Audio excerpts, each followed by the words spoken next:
Did You Have To is a proud member of the But Why Though podcast community.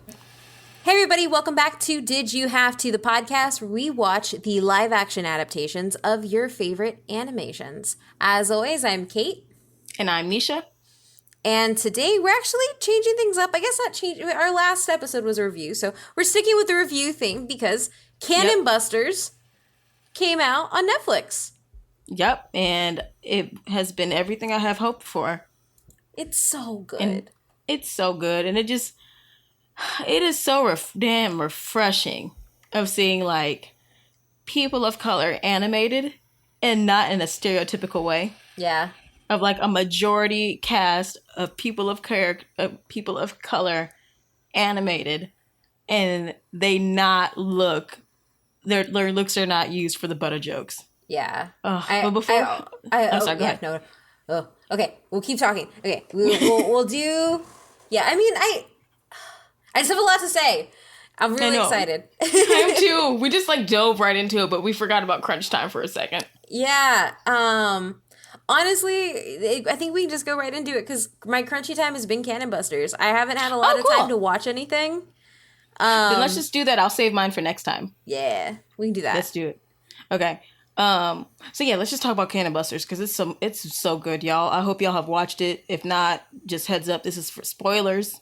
But it's only 12 episodes, so you can knock that out unless you got shit to do. Watch it one episode a day.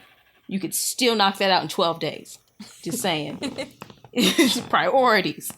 Okay. Oh, but here I have the summary. So, for those who are not familiar with it, Cannon Busters is an American... Well, the source of it, Cannon Busters, started as an American fantasy comic book series by LeSean Thomas that launched in March 2005. An anime original animation by Satellite and Umeda Company. It was released on Netflix. So, the premise of it is... Sam and Casey arrive in Balloon Town not knowing where to go next. They're hoping Philly the Kid can help them despite the bounty hunters on his tail. So that's like the Netflix summary of what Cannon Busters is.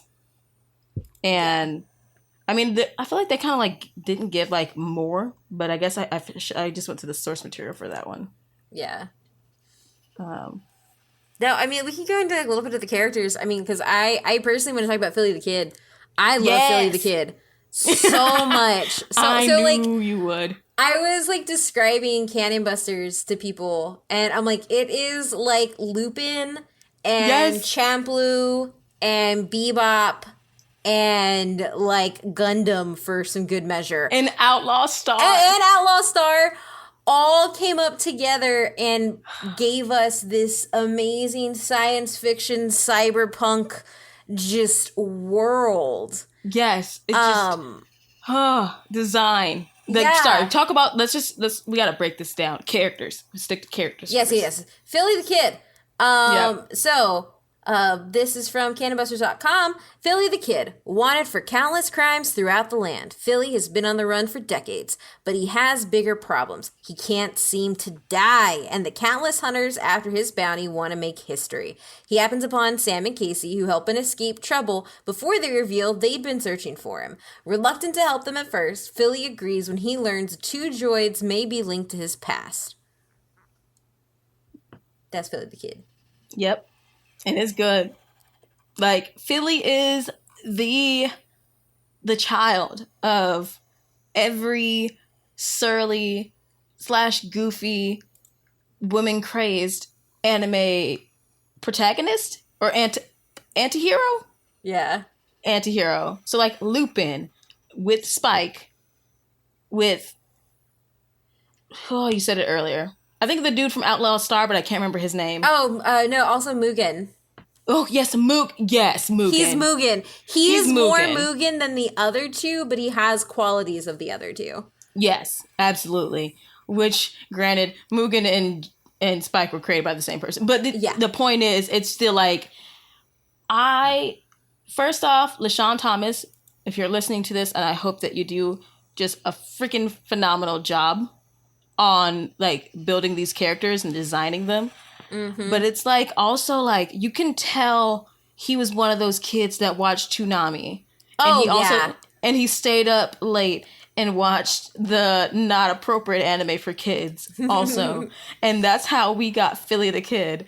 And just like the qualities that I love in my favorite like anti-hero / protagonist anime characters, I see in Philly. And like, it's so hard at some point. So I'm like, the whole time I'm watching the series, I mean, I'm like, when's the moment when Philly's gonna have like a heart of gold? Yeah. And then I realize he doesn't really have a heart of gold, and that's okay. Yeah, I'm fine with him not having a heart of gold. I'm fine with him being the way he is. Yeah, it's God. I just love it so much. Mm-hmm. It's one of those things too. So Philly the Kid's power is that he literally can't die, and when he does die, a number comes on his body. It tells you how many deaths he's at. And the cool thing is it actually kind of reminded me of Blade of the Immortal. Yes! Or like, sorry, that was loud. Dude, like, are you purposefully, like, have you just been alive so long that you don't care if you're getting run through or dissolving in acid, which that is actually probably one of my favorite scenes. He's in a plant, and he's like, oh, this smells so good. I like being in here. This is great. And then all of a sudden, he's animated where he just completely just melts. Yeah, that was awesome. That one... And then, like, when he, like, gets shot, like, his whole stomach and spine is blown out in the first episode. And then he just looks down. He's like, what the hell? And then he, like, falls back and he comes back to life. And it's like, going back to Blade of the Immortal, like we reviewed that in its previous episode if y'all want to check it out. But we made the comment of, like, we realized it's not that the main character isn't even, like, a super skilled fighter. It's that he leans on his ability to not die. Yep. For his fighting. And that's why he's unbeatable. And I'm just like, oh my God, that's just like Philly. Like he's not exactly a good fighter. He's a great shooter. Like he's got a really good eye and he can shoot well. Yeah. But it's kind of like he walks through life and just like, well, shit, I died again. And he's like, it's inconvenient for him. It's like stepping in dog shit. Yep. he treats it as like oh damn it, how many times did I die? Yeah, and then there's the dynamic that he ends up building with Casey and Sam are amazing. And I really like Casey and Philly the Kid's relationship the most, because there's this scene where he wakes up and he's hungover and he's like, I'm so hungry. I'm so I must have eaten all my stuff, last night when I was drunk. And Casey's just pulls out these chips and Philly's like, I remember you stealing my food from me. He was like, no, I didn't steal your food from you. I just made sure you had breakfast today. And I was like, that is adorable and precious. So precious. I love it. So precious. Much. Yeah. Casey is the best. He's amazing. I do want to say too,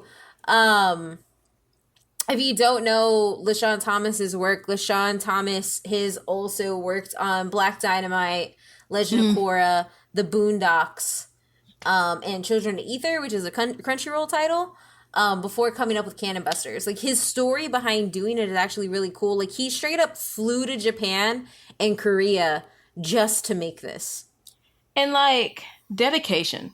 Yeah. Just, first off, his resume speaks for itself. Oh, yeah. That is an impressive amount of things to work on. But then it's like, this goes back, and then if y'all didn't know, fun fact, LeSean Thomas was in the Into the Anime documentary that we reviewed in our most recent episode. So you got to see a clip of him talking about Cannon Busters. And what I commented on there was like, what I loved about LeSean's part was that, like, you understood that he came from Western, like, our Western culture of, like, animation and everything, and he went and learned their processes and like in Korea and Japan. Like, he went there to learn how they did it there, and like he took his skill set and he, like, I think that's just awesome. Like, he loved it so much and he wanted to go and just to make this thing, like you said.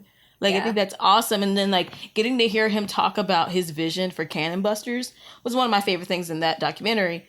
Most of it's trash besides the other creators, but we're not going to get into that again. We're done. That's behind us. It's over. But, oh, sorry, I cut you off. Continue, please. No. That's all good.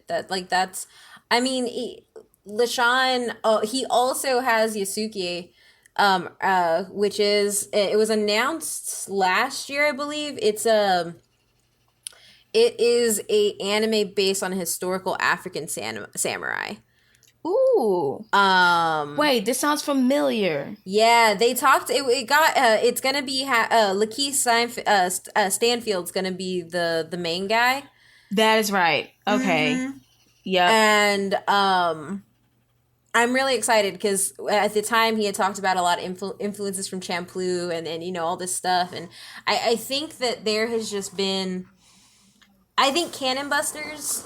Sorry, I'm shifting in my seat. You're good. I think Cannon Busters and you know LeSean, like it really shows that American anime can happen, and if Yep. it's respectful, it will succeed. Like Absolutely. it's like watching Cannon Busters. Like Cannon Busters is unique into itself. Like it's a unique world with unique characters. But Mm-hmm. it's also very much like you said, like you know he watched Toonami growing up. Yep. Like it feels like a love letter in the same way that Naruto feels like a love letter to DBZ. Oh yeah. Like That and is the true. same way that like My Hero feels like a love letter to American comics. Like Yeah. I there's something about them. How do I explain it? It's like the amount of homage, Yeah, yeah. the amount of homage that you see that's paid to like different like anime throughout this series. I think it's very powerful because like there's things where you're just gonna watch and you're gonna like, oh, did he get the idea from that thing? Like there's Yeah. the one episode you've probably, I think you said you got to throughout most of it. Um but it's the one where they get to the city where there's a floating city and there's a Yes. city that's a dumpster. I'm like, Battle of Angel Elite, like Yes. and it's like, but then you also understand like there's like so many different anime that have that like dynamic where there's Yeah. a floating magical city up above that's rich and wealthy and only for the rich and wealthy, but then you have all the people who are destitute, broken, and like they are scraping to get by, living underneath them and being the fodder to fuel the like euphoric place. And I'm like, that's done everywhere, but like the way he does it where it's like literally a city over a city, and I'm like, it made me think of Battle Angel Alita. And then there's just like so much more as you Yeah. keep watching, but it's like it's almost like an Easter egg hunt. You know what it is? It was like Us to me. So Us as a horror fan, Mm. it was so much more than a regular horror movie, and Jordan Peele's talked about this in that Mm-hmm. he purposely took pieces of other horror movies and Mm. franchises and baked them into the foundation of the film, but built something new on top of it. And that's what I feel like got done here. And I think that that is a trademark of somebody Mm-hmm. who not only understands the medium that they're working in, Yeah. but loves the media that they're working in. And You know I what? think that it's something that you can pull it off badly and it just feels like you're copying something. Mm-hmm. But if you pull it off well, it shows the depth of your passion for that piece. Like listening to LaShawn's interviews and watching him talk, like you can tell that he feels it, he loves it, he has a passion for it. And it comes through every piece of Cannon Busters. And I also think one of the things that I really like about Philly the Kid, and honestly, like all the other characters, especially because they're characters of color, which you don't really, we don't see in anime that much, especially like Mm-hmm. you said in the beginning, when their looks aren't being played for jokes, or Yeah. their languages. It happens a lot with Spanish, like their languages are just being taken and used with without any consideration what's happening. Right. But it they're there, like they exist. Like I don't know how to explain it. Like it is, they aren't reduced to it, which is what I think happens a lot in Mm-hmm. in anime. um and they are just full characters. Like you don't see us questioning whether, like, I don't know how to explain it. Like they have the liberty to just exist as great characters. They aren't defined by it. They aren't used as a butt of a joke because of because of their identity. It's just so good. It's refreshing. It's like, yeah. And it's like, it's refreshing and validating because it's like, obviously, and it's obvious, like, you have all these like different shades of brown characters like together, and it's not like making one of them a token. And like that, because like usually if I'm happy, if I just get, I'm not, well, first off, I'm pleased when I see at least one character of color in an anime. And I mean, I say that as in like, if I see a non-Japanese character, like if you have like a black character or a Latinx character or someone who's like not of the origin. Or like, I was like, let's just be honest. They're all just generic brown characters is usually. And then whether you're a Latinx fan or a black fan, you're just like, they're this person. Yes. So back to what we always go to, Bleach. Exactly. Yoroichi is Afro-Latina. Yeah. Yoroichi is Afro-Latina. And we have Chad, who is... Yes. Chad, who, like, I'm still upset that the live action just, like, erased his entire culture. And I'm like, y'all need to bring this back in the sequel. Yeah. You need to make sure that you acknowledge that the boy is half Mexican. Because...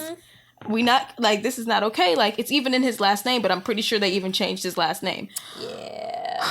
And it's like, it's his culture, like, his heritage is a part of, like, his powers. So like, that's what kind of like pisses me off more about it. But our point is, when you see a character like Yoroichi, you know that she, like, I see her, we've talked, like, you saw her as a Latina woman, as a Latina, I saw her as a black woman, but, like, when you think about it, she could be both, or, like, we both can identify with her, like, seeing her there, and it's like, yeah, no, she's Afro-Latina, like, she's there, she's black, she has the skin color, and it's awesome, and it's like, it's just, like, to see her be a badass character was a great thing, but it's like, seeing Cannon Busters is taking that to a whole other level. Yeah. Because, again, this all takes place in the mythical land and everything. So I say people of color because obviously there's not an Africa. There's not like, there's not a country. There's like, it's a mythical land. But it's like, still you see how diverse they are. But like, the characters aren't seen by their races. Like, as in, they're not... They get to exist in, like, a fantasy. Yes. Like, they get to be a part of that. And just be in the fantasy. Like, how people argue why black people or other brown people aren't in Game of Thrones. And they want to be like, well, how would you have them in Game of Thrones? They can't. Like, they can just exist and be there. Yeah. They can just be there and exist. Like, it's really not that hard. But you see, the problem is you always have someone that looks at those characters like, what makes sense? Why is a black man in Westeros? I'm like, why are there dragons? Like, like, you see how it doesn't make sense? Also, I looked up because I was curious for Latino characters in anime. Did you know Luffy is Brazilian? No way! I did not know that. Yeah. Yo. So Ichiro Oda, the mangaka who wrote him, he said that if Luffy existed in the real world, he would be from Brazil.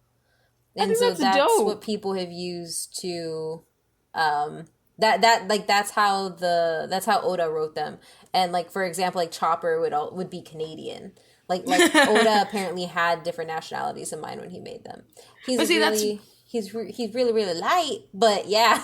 Yeah, true. But see, like, I appreciate that because it's like, obviously Zoro is Japanese. Like, like, that's obvious there. But it's like, it makes sense because these characters are from all over the world. And it's just like, I like that people can identify. I love when people can identify with the character and they see themselves reflected. But I don't, but like you said, it's nice to just have the characters be able to exist and fully exist as that character. It's kind of like Ultron with, not Ultron, Voltron. And Princess Allura is black. But like, she can be Princess Allura. Like, no one ever had, like, and it's like, she can just exist and she can be like, and it's just like, it's something really refreshing to see. Like, I see someone who looks like me, like with the skin color and everything, but like, that doesn't alter her. Yeah. Like, and she's not treated in a specific way because of the way she looks. Yeah. I mean, besides the overall plot with the Gulros, this is not a Voltron episode. Yeah.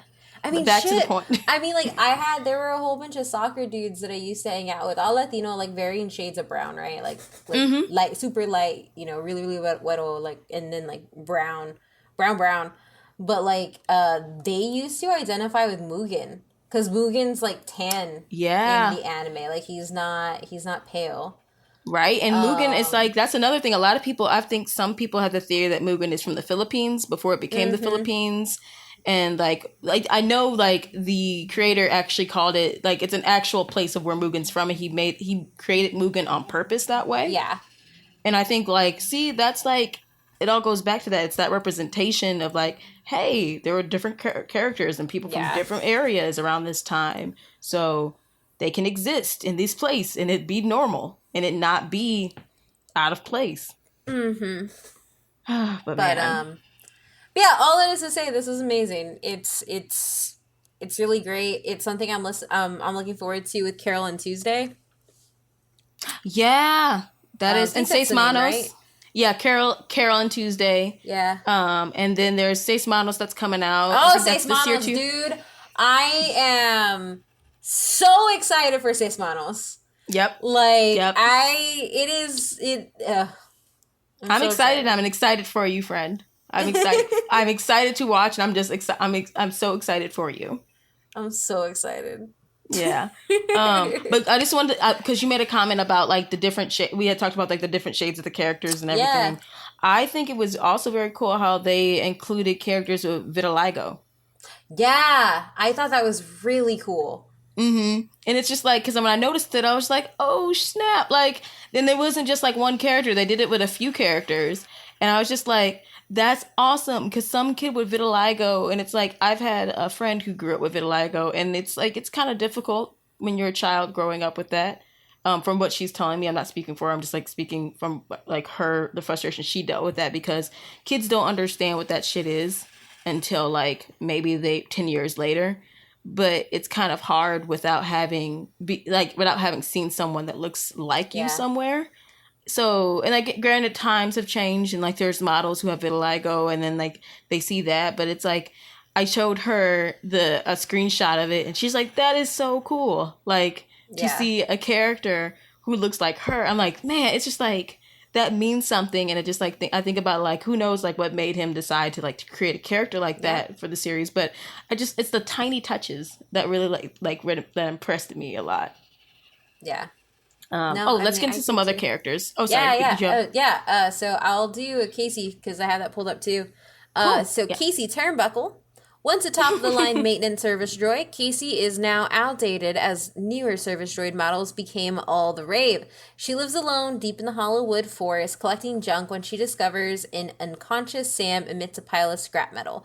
Taking a liking to Sam, Casey agrees to aid her in locating the missing Prince Kelby and hopes to get an upgrade in the process. And I love Casey. Oh, yeah. Let me just... My internet is acting slow on my phone. Oh my god, I'm also just waiting for somebody to do Sam as a cannon buster. Cosplay? Yeah. Ooh, that'd be fun. That's a lot. I'm like trying to think, like, how do you do that outfit? That'd be fun. Somebody's gonna find out how. Oh, someone will. Like, I will never doubt the abilities of cosplay. I saw somebody cosplay Diva in mech. Like, in that giant mech that she has, and then step out and I believe in you, cosplayers. Yep, just tag us when you have them, because we would love to see that. Yes. So I apologize. I'm having internet difficulty on my phone, and I cannot pull up Sam. My page is still loading. Sorry. Oh, you're good.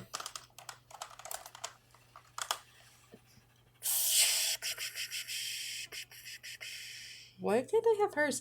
That series had, or that thing had little images with the descriptions of everybody, and Sam's wasn't on there for some reason. It's a conspiracy. Yeah, hold on. Oh, there are periods, right? Oh, that would explain. Okay, I have it now then. Okay.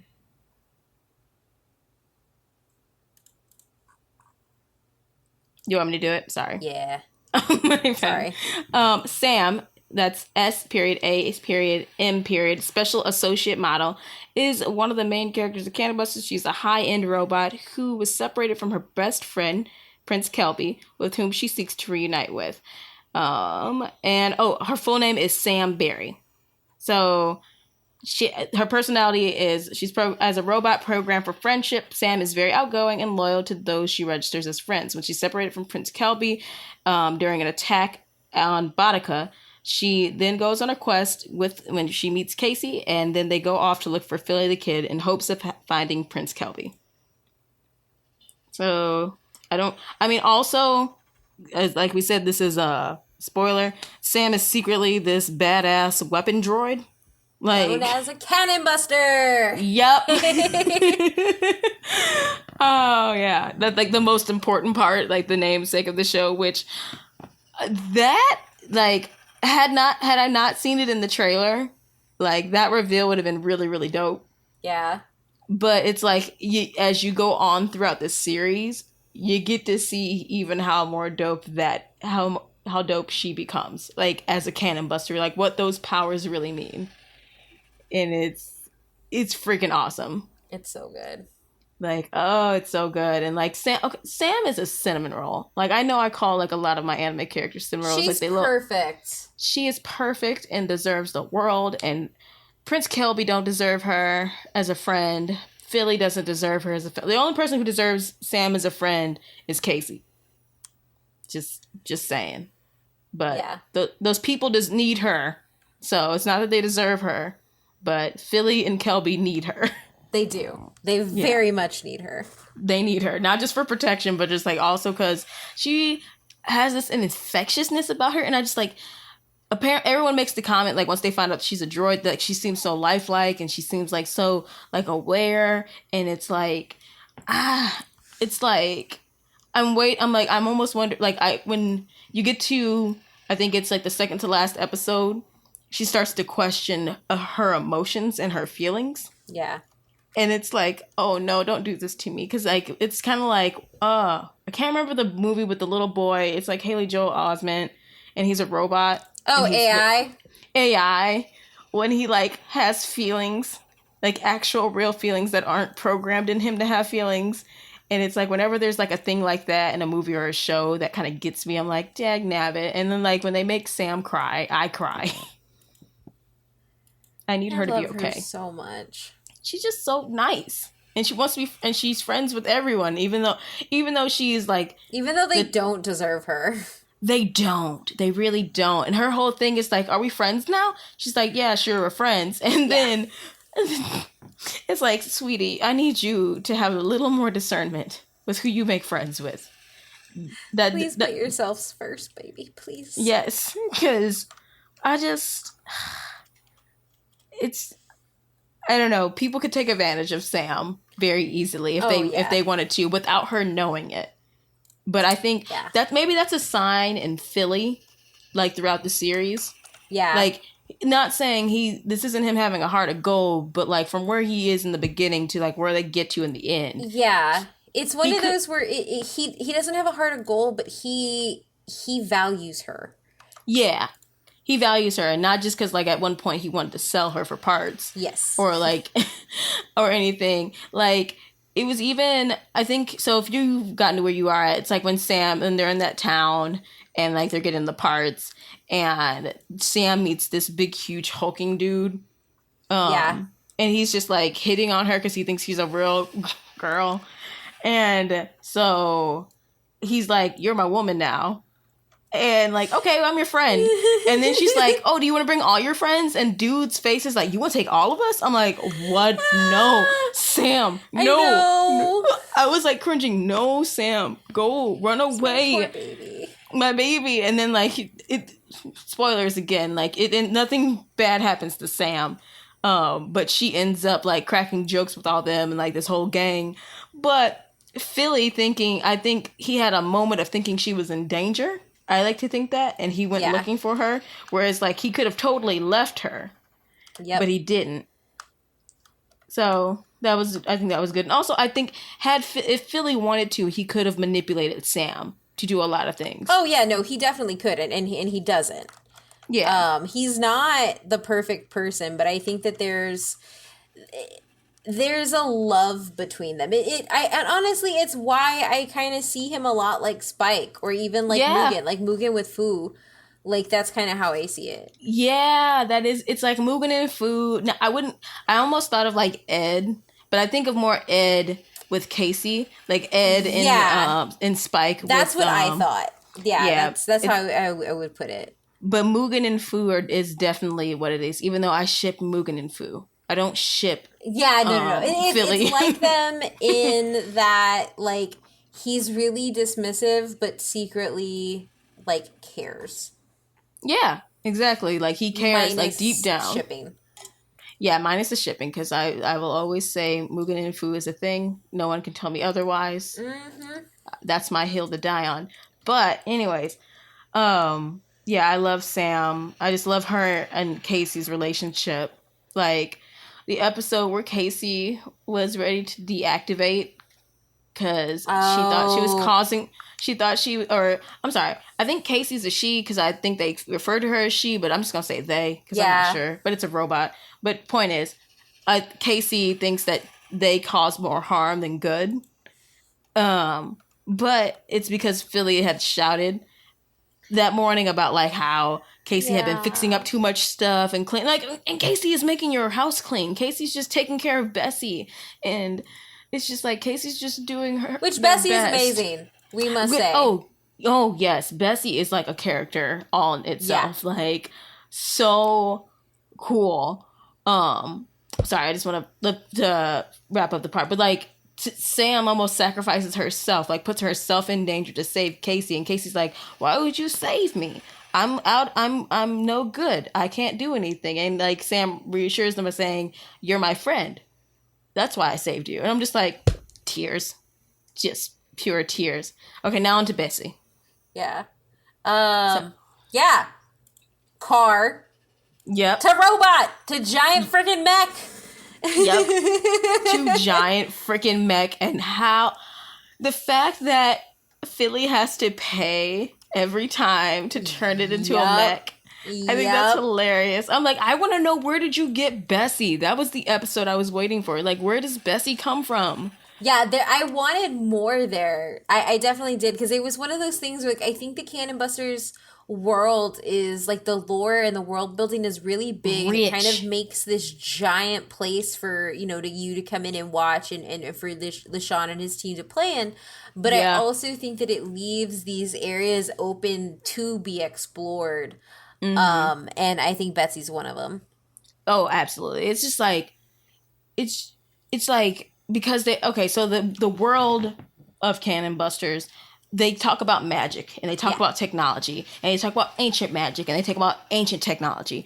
So you get the sense, for me, it kind of reminded me of like Atlantis, the Disney movie, where it's like it's like a combination of using ancient magic, ancient technology, and all this stuff, and it's mixed together.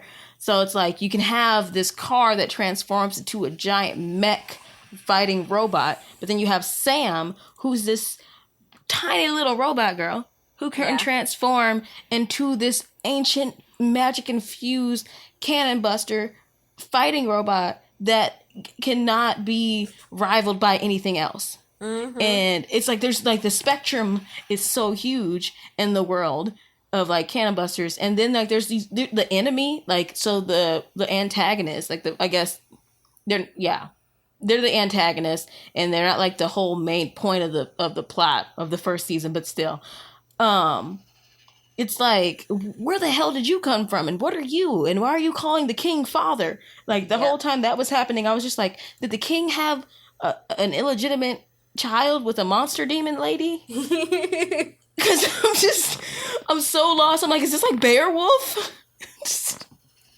It sounds like, I don't know, but it's like, it's so much to explore, and it just makes me need season 2 now. Yeah. We need season 2.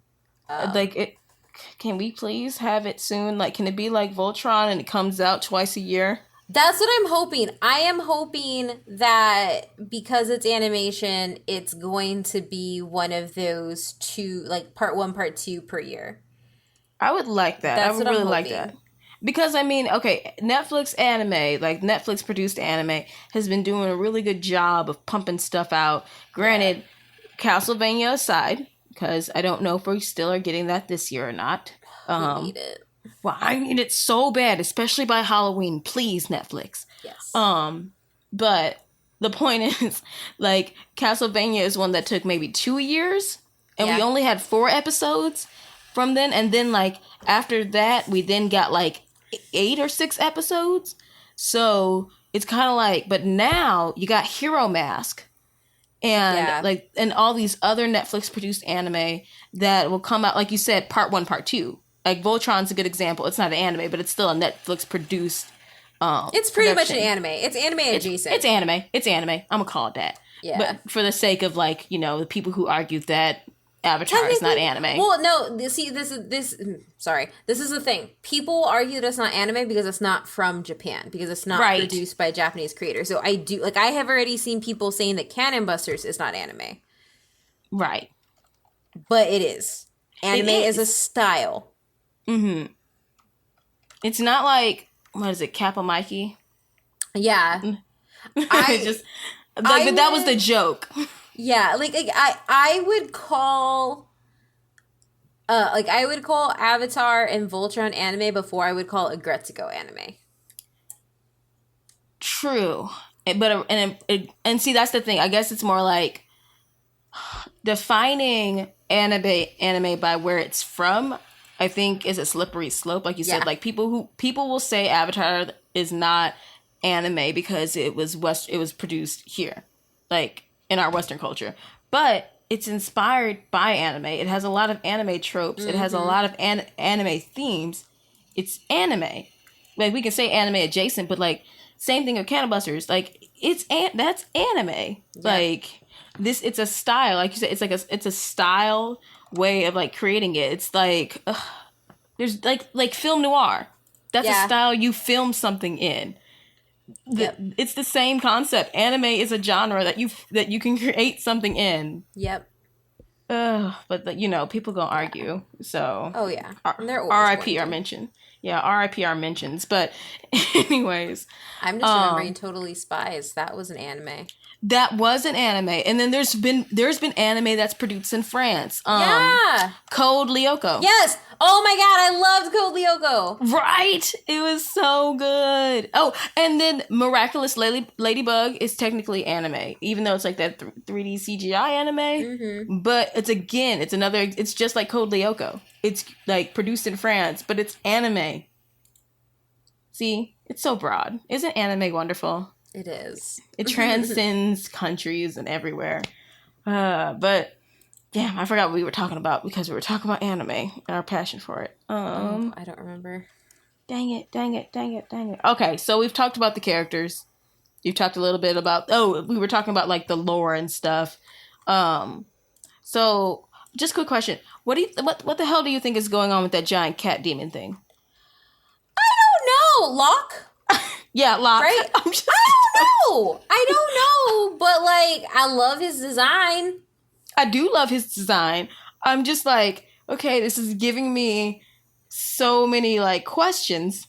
Mm-hmm. And I would really like to know what's up with this giant cat demon thing, because his story seems interesting. Yes. And like, there are so many different theories I'm finding, and like I'll credit this to Grant from Gilmore Ball Z, who I was talking about it previously, so the theory is Philly the Kid's curse is because he swore vengeance against the leader of Boudica for inadvertently murdering his family. So that means in order to break his curse, he needs to kill the leader of Boudica, so the king. So that would be the king or Kelby. Yeah. But if that demon cat thing, Locke, if he becomes the leader, like, or however, like if he kills Kelby or whatever, or because he's now the ruler of Boudica and Philly kills him, Locke, then that means Philly would break his curse. Yeah. But like that's how to Grant's point, he thinks that that's how Philly will die. Huh. Because once he kills him, he might sacrifice himself to kill that thing. Yeah. But I was just like, I thought that was really interesting. I hadn't even thought about that. I didn't think about it either, but then like I thought about it because like we were talking about like, is he the half son? Like, I mean, like, is he the half brother to the prince? Like, because he keeps saying father, and then there's no explanation of why it's calling him father, and it's that weird, vague dialogue going back and forth of like, oh, you know what you did. I'm like, how are you still alive? I'm like, can you please tell us what happened? Yes. And there's just none of that. There's no, so yeah. I think like, oh, that's where this is coming from. They set the world up with so much. Like they show so much, but at the same time they leave so much to be explored in later seasons, and I'm going to be really sad if they don't go into these things. Yes, I need a season 2. I need them to delve into like the magic of the world. Where does Sam come from? How does all this happen? Because like even in the end credits, I'm looking for like clues because I'm thinking, oh, is this the story of how like Sam was introduced to Kelby? Yeah. Like, is that what that is? But like even then, everyone always comments like no one's seen a cannon buster in years, or like they thought they were all gone, or like there's and then like when they talk about immortals, they talk about how there are other immortals like Philly the Kid, and there's just like all these other things, and it's not just Philly. Like there's supernatural things too, like that Grim Reaper thing that was coming and killing people. Into that town. See, I'm terrible with names. But it didn't really have a character. It was just like a minor antagonist for the episode of like, there was a town that was abandoned. They were looking for it, and then something was going around and sucking the life out of them. Because they had no other choice to do it. The like freaking galactic looking guy who had like that, and then he gets all the power from Philly the Kid, and then he's still like, you're still alive, and then he just like keeps yeah. And it's like that exchange, that one, like, oh my God, that one like got me. I was just like, man, I feel bad for Philly because now that's torturous for me. It's like when he gets shot and dies instantly, it's like that's a minor inconvenience for him, and then he comes right back. But having to die over and over and over again in a torturous way is like traumatic for him. And it's like you see that happen to his face, and it's just like, it's so like, I feel bad. Like it's like before when he got shot and he hops back up, it's different. Yeah, there's like what I really like that the team does is they take this, like, it's an OP power, right? You can't die, and it's something that like ultimately is played for laughs in a lot of ways, like when he gets shot or when he's dissolved in the plant. Like, or when he used it to say, one of the worst way to die is starving to death. And then you have moments like that where you're like, oh shit, this is actually really dark. Yeah. Like when you take it to where it needs to go narratively, you kind of see the weight that he carries with that immortality. Exactly. And it's kind of like, that's when you realize his curse is linked to like him being so angry about his parents' deaths. And it's like he had to have so much hatred at such a young age to like, yeah, sure, make me immortal. You can have my soul, or whatever trade he made. And it's like, he's like you said, like there's moments when you realize like, yeah, he will starve to death and he has to come right back and still starve to death again. Like, it just sounds terrible. But like, at first it seems just like, oh, he just dies. He gets shot. What's the big deal? Like being immortal would be great. I'm like, being immortal doesn't mean you don't die. Like, you know what I mean? Like, his kind of immortality isn't invulnerability. He can still get hurt and feel pain. Yeah. And I think that's the thing that they use here is like, it's not that he's invulnerable. It's that like, he feels every bit of pain that a real person would, but he has to feel it all over again, constantly. Yep. Like, he knows what it feels like to die from your body melting. He knows what it feels like to die from drowning. It's just like, oh, it sounds chilling to think about it. Yeah. But they do a great, like you said, they do a great job of making an OP power like humanizing. Yeah, because they show it in all facets. They make it multidimensional. It's something Yes. that's very easy to not do that way. Yeah, exactly. But they do it properly here. Gotcha. Oh, so question for you. So what was one of your favorite moments from this season? Honestly, it's the first time we see Philly come back. I know it's early on, and there's a lot more after it, but the realization that they're about to skin him. Oh yeah. I was like, oh shit! This is dark. Okay, yeah. I'm with you. Oh no, yeah, you're right, because it I knew it was gonna get magic, and I knew it was gonna get sci-fi, and I knew it was gonna get like these things, but it just went like, oh, okay, damn, okay, they're gonna skin him. They're straight up talking about skinning him right now.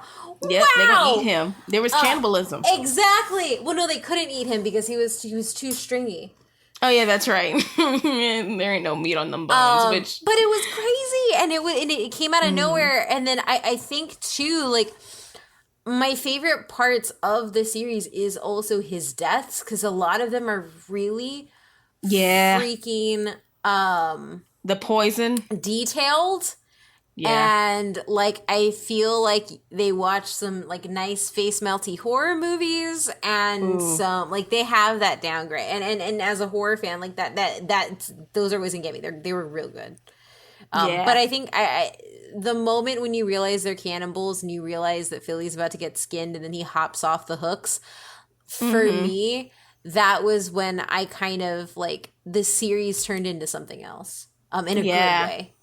No, I agree, because like, had you only watched the trailer, like most people would go into this thinking like, oh, it's gonna be like an action anime with adventure and friendship, and it's not gonna be super gory. You were wrong. There's gore. Like, it's not Berserk, it's not Gantz, but it's definitely you gonna see blood, you're gonna see beheading, you're gonna see people getting shot in the chest, all that. And it is intense in some parts. It's not like constantly, but it's intense. Yeah, when it hits you, it hits you. And it just does it so well. Very, very well. For me, shoot, now I forgot I have to ask myself this question. Favorite part is when Sam transforms into her true form. But also before then, so her hair turns pink and it goes up in the Super Saiyan hairstyle almost of like just floating around her. And like, I'm a sucker for like transformations, especially like power set transformations. So like you see her like almost like an upgrade in her powers. And like, it's because like whenever she sees that her friends are in imminent danger, she then like has to do something about it. So it's like her consciousness switches off, and then she goes on autopilot. But it's just like so dope to see this design of like her hair going up into like, I don't know if Dragon Ball Z invented that hairstyle. I feel like I give them credit, but it's just like it's what we know it from.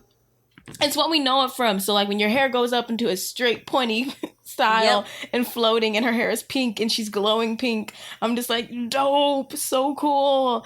So I think that was one of my favorite scenes. But then like when she transforms into her true form, it's really good, because she's like, it kind of makes you're gonna think of Darling in the Franxx. Yeah. I'll just leave it there. You'll think of Darling in the Franxx, because it's really dope how like she's fighting, and she's just, there's the action sequences are great. They're so beautiful. Just beautiful. Like there's just a knowledge of the medium here that is it's above honest. Like, I love Castlevania and all that stuff, but I think that when it comes to like American made anime and Netflix anime, this just blew me away. Yeah, it's like in a league of its own, honestly. It just made me like, I had to stop and replay some scenes because I'm just like, it looks so cool, and it's like I wish my vocabulary was bigger, but it just like it's awesome to see like the action sequences and the transformations and the fighting. It's like even with Bessie, the gun shootouts are cool. Like that's one level of it, but then like when you get into like the higher level fighting, I think that's really great. Especially like when you bring in 9. Like, yes, we almost forgot about 9. I really, gosh, I like it with the first time he realizes that Sam is a robot when he goes to move her out of the way. Yeah, he does. And he's just like, you gotta move. Yep. And it's just like so cute. And it like I like how he treats Sam and Casey as like humans. Like he has, because of his backstory, he has this newfound regard for life. Yeah. Like or newfound respect for all living things, and that for him that includes like robots, and he sees them as humans, or like he sees them as worthy of living. So like even though he realizes Sam's a robot, he like still like makes comments of like, oh, we have precious cargo on board. I mean, he's also referring to the beer, but he is totally he reminded me of, I'm trying to think of, it's like Goemon and dang it, who's the other guy in Lupin's group? It's like those two had a baby.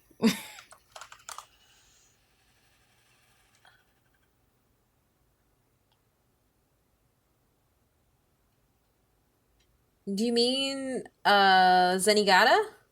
No, Zenigata's the police cop. Goemon, not Goemon. The other guy has the hat. Oh, Daisuke. Daisuke, yes. Oh, okay. Gigan, yes. yeah. Gigan. That's why I couldn't think of it. So yes, it's like Gigan and Goemon had a baby, and that is 9. I like that. And it's just because I need to look up and see if whose voice is 9, because I will die if it's the same one who voices Gigan. Let's see.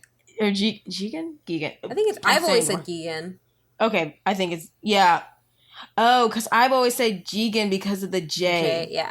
I could totally be wrong and said it wrong my whole life, but I truly can't remember how they say it because I haven't watched it in a while. But I'm due for a rewatch of Lupin, as I love to watch it. Yeah, so he's voiced by Greg Chun.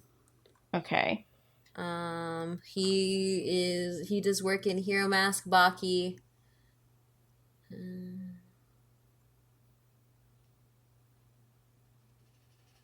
Sword Guy. Pretty much if there's a Netflix anime, he voices in it. Get that good money. No, so I just looked up his name with Jigen, and it doesn't look like he has ever voiced Jigen. Mm-hmm. But I just felt like the voices were right there. Yeah. But it's just that character type of like, he's the guy who's gonna have the witty back and forth with the anti-hero guy. Like, he's his Jet to his Spike almost. Yep. But like not minus the loving father figure. I don't know how old Jet is. He's old. But it's just so good. And then like I just love his backstory when we get like a little piece of it. Oh yeah. So good. So before we get done, that music though. Yeah, so how dare you? How you, the Cannon Busters team, how dare you create this awesome opening song and you not put it anywhere yet? Yep. How dare you? Because I just want to listen to the song while I go work out. But I can't. Because then I'm going to get distracted and watch the whole anime. Yep. Oh, it's so good. The music is wonderful. I was humming it we had a work lunch today.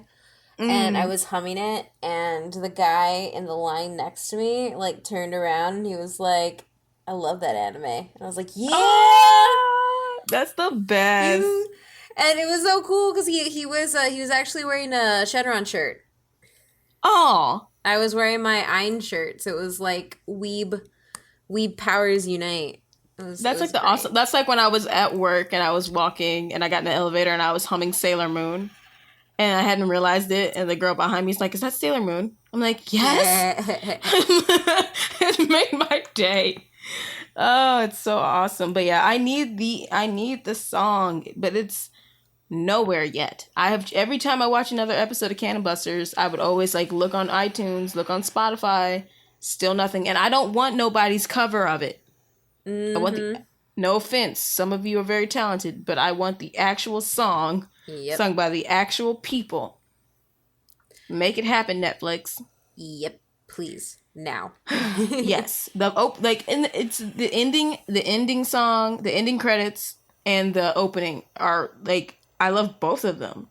Yeah, it was really really good. But like that first song, it gives you like Cowboy Bebop vibes.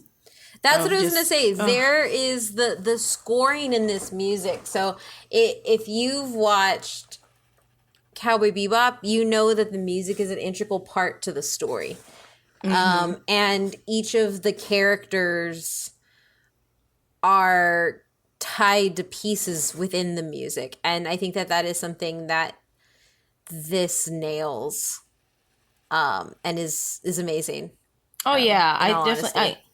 I agree, because it's like the moments you have like with Sam, you hear like the music you associate with her, and like of course the music you associate with Philly and other characters, but it's just like it's so good how they just like do it so effortlessly. I mean, I know it's not effortlessly, but they like do it, and like they do it so we do it so effortlessly. Exactly.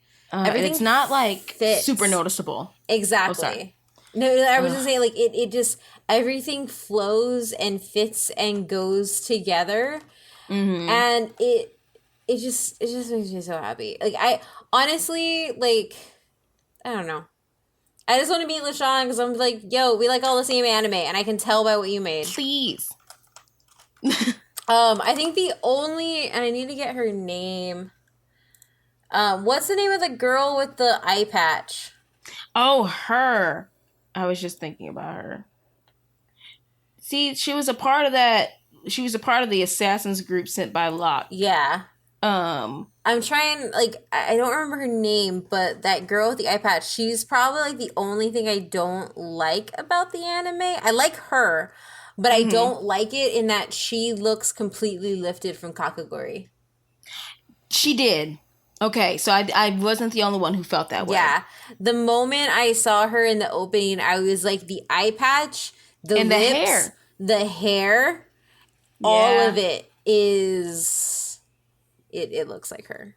It just looks exactly like her. Yeah, I can't find her name anywhere, and I think it's just like because she's not mentioned a lot. Yeah, like it's like really, it's really small. Like, I love this series, but that was the one where I was like, oh, yo, that you lifted that. It's a blatant lift. It's pretty obvious. Like, I know that Kakagori is also a Netflix anime, but I was just like. And, you know, who knows? Maybe it could have been, like, you know, there's that whole thing about, like, the creator of Sailor Moon and the creator of Hunter x Hunter. And, like, they, like, purposely would design some characters and put them in each other's anime or manga. Exactly. As an Easter egg. But at the same time, I just could not help but I couldn't stop looking at her and thinking, is that girl who likes to play Russian roulette for fun? Yep. I'm like... Yep. Yeah. Yeah. Oh no, you go ahead. Did you have No. That it's frustrating. Yeah, but that's the only thing I have bad to say, though. So yeah, and it's just because it's so very noticeable. Yeah, it's just very very obvious. But like then you have like other character designs that just seem super original. Like the woman who has like no arms, but like her floating hands, like that whole thing. I'm like, okay. I like this. I like this originality and like just the ruthlessness and like she doesn't care who she kills, like a true villain. But she doesn't care about like disobeying her leader. It's just just go watch the show, y'all. We could gush all day. Like LeSean, if you ever hear this podcast, you're welcomed here. We want to talk about anime. We want to meet you. Yep. Like.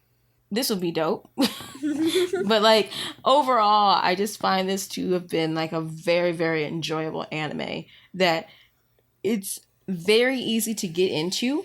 Like you don't have to feel overwhelmed of like needing to know everything about everything when you watch it because it's new.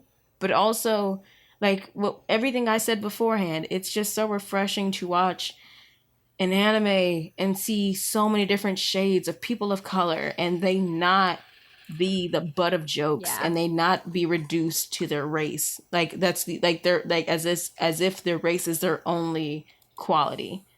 Yeah, it means a lot, and like I almost shed a tear when I first heard about this thing, and it's like so awesome to see it. Like when I saw the Kickstarter for it, I was excited. So like now seeing it on Netflix, it's just like so awesome. Yeah. So, I've gushed a lot about this. I have too. Yeah. Did we get it all out? I feel there's still more. I mean, we could always hope and save that for like season 2. Yeah, I agree. Final thoughts? Final thoughts. I need a season 2 because I need to know what's going on with that demon cat thing, aka Locke. Is he the half brother of Prince Kelby?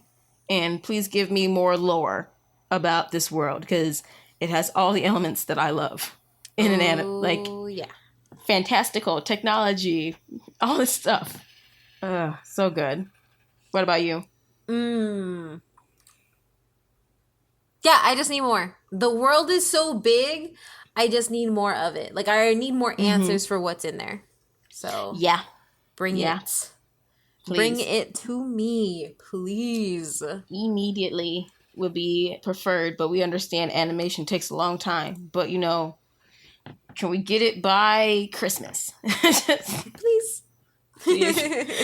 Oh, but alrighty. So with that, you want to tell the people where they can find us? Yeah, you can find the podcast at DYHT_pod on Twitter, and you can find me at OMyMythRandier. You can also find me on Twitter at LA_NEY_SHA. And with that, what do you think was the worst way Philly the Kid died? Is Prince Kelby a spoiled brat? Yes. And do Casey and Sam just deserve the world? Find out next time on Did You Have To? Bye.